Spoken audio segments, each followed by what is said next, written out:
ELI5. If bacteria die from, for example, boiled water, where do their corpses go? One of those things people don't think of. Yes, excellent question. Sorry, I work with medical devices, and this is a crucial issue. So let's say we have a scalpel, right? Simplest medical device there is. There's a number of ways to make it totally sterile: gases, steam, dry heat, gamma radiation. But as you ask, the little bacterial corpses are still there. Waiting. One presumes, for tiny necromancers. The problem occurs when you stab someone with the scalpel, preferably in a medicinal way. The body's immune system works by identifying certain chemical triggers in bacteria, and has no way to know that, for example, the lipopolysaccharide hanging around in someone's heart is not part of a bunch of living bacteria, but the floating corpses of dead bacteria. The dead byproducts of bacteria are called pyrogens because they cause, among other things, such as death, fevers. Where do they go? Nowhere. Bacteria are small enough that water has completely different properties on their level. Beyond rinsing off gross matter and reducing bacterial load, washing can't do much. So for things like heart surgery scalpels, there will usually be a second step of depyrogenation. This is the process, not of killing bacteria, but of removing the bits left behind so they don't trigger an immune reaction. This varies widely in complexity depending on what you have to depyrogenate. Steel scalpels are easier than an injectable drug, for example. Typically, the goal of the process is to so thoroughly break down the biological material left behind. Okay, dang.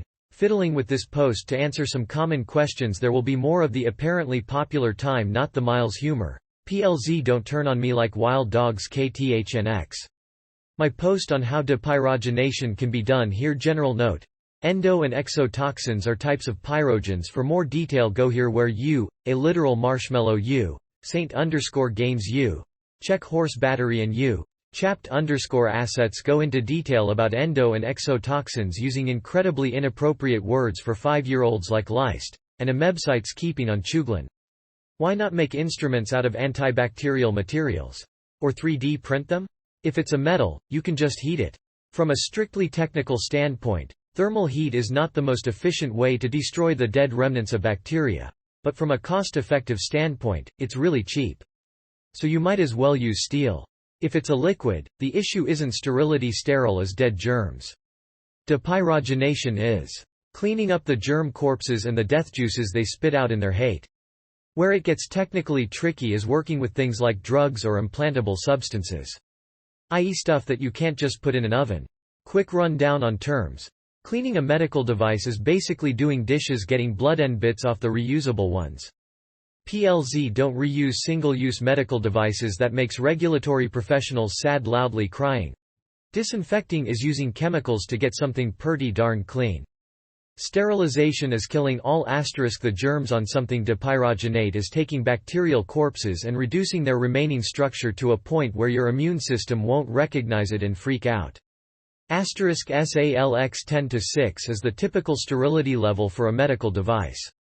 1 in a million germs, 1 in a million devices. Are my hands covered in bits of dead bacteria? No, your hands aren't covered in dead bits of bacteria. They're covered in happy, healthy bacteria. Then why wash my hands? I would like to be filthy, but society. Washing your hands removes dirt and debris that carry the nastiest bacteria. Sterilizing your hands is a ridiculous notion. However, your hands are made of cells. Bacteria are made of cells. Anything that would kill them would kill your cells.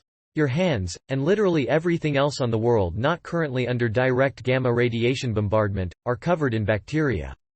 Does that mean the Incredible Hulk generates a sterile field? Couldn't say for sure, but you get to collect the skin swabs. Am I eating pyrogens? Will I die? Tell Amy I always loved her. Pyrogens aren't much of a concern for eating. Your mouth is filled with bacteria, so is your digestive tract, so is your skin, so is everyone you love, so is the air. Everything is covered in germs. Basically, your entire body is covered in and filled with teeming hordes of bacteria trying desperately to eat you alive, so your body is used to dealing with it. Pyrogen reactions are a concern when you put dead germ bits into places that don't have germs. Blood, pleural cavity, brainbox. Think of your immune system's reaction this way. You walk into your living room and find a dead body. Is it going to hurt you? No. Do you freak out anyway? Yes. Also your wife is named Mary. I'm deeply ashamed of you, think about your life. The exceptions are things like E. coli, salmonella. I barely know Ella, and botulism. In that case, what makes you die is the toxins left behind by the bacteria. So if you have a piece of rotting meat, you can't just cook it until it is safe, because the toxins are what get you, not the live bacteria. However, boiling clean water, not an expert on potable water, drink at your own risk, makes it safe to drink because it's unlikely, in clean water, that there will be enough toxins in clean water to hurt you. Drinking clean water well boiled. Reusable medical devices? Like, Grody to the max 1.4 EVA. It depends. A lot of effort goes into making reusable devices safe. A lot of reusable devices have limited reusability. For example, you may be able to reprocess a scalpel a time or two, but eventually, that edge will start to fade, and the surgeon isn't going to whip out a whetstone mid-surgery. Are you kidding me? It's not the Civil War. There are, however, serious issues with reusing non-reusable medical devices, particularly things like lumens, catheters, shavers, and it gets gross. It gets really gross. You don't want to read this, but you will. Anyway, and it will haunt you. Welcome to my life. One word. Lasers. Pew pew pew pew bzzz Murica ya. Take a laser pointer. Shine it on your hand. Not your eyes, hand, not much happens.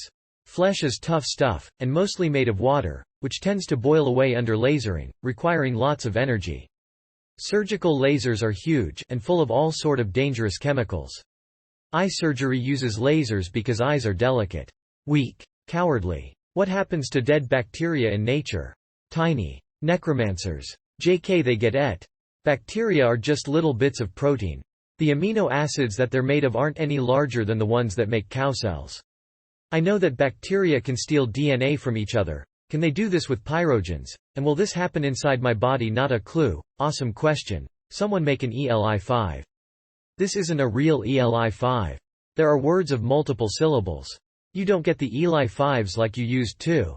I remember I used to go to Shelbyville on the ferry, of course. We called it a toot-toot chug-a-lug in those days. Okay.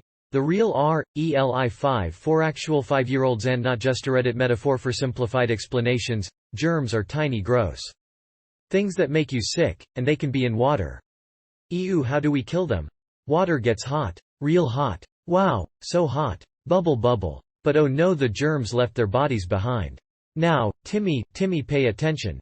We can drink the dead germs without any worries, because we have strong tummies.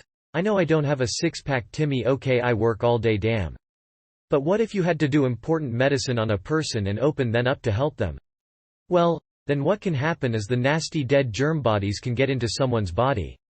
Oh no. Your body is really smart, and knows that germs have special things in their bodies. Yes, Timmy, even germs are special. Just like you. And when your body senses those special things, it goes and attacks the nasty germs. That's what happens when you're sick. Yes, like when you threw up all over Daddy and woke him up. Yes, he did say bad words. But your body can't tell that the nasty dead germs are dead. It sees the special germ stuff and it freaks out. Oh no. Then you get sick without any nasty germs at all, and that kills people to death. So people who make stuff for doctors use special ways of cleaning doctor stuff to take away the nasty germ bits, so your body doesn't get scared and die. No, you can't have a cupcake. Dinner's in half an hour. Happy? Edits about how all y'all are awesome. Edit. Wow, thanks. Rude to assume, I know. But if anyone was considering golding me, it's happened before. PLZ don't. I don't use it. Send the money to a charity or something. Also.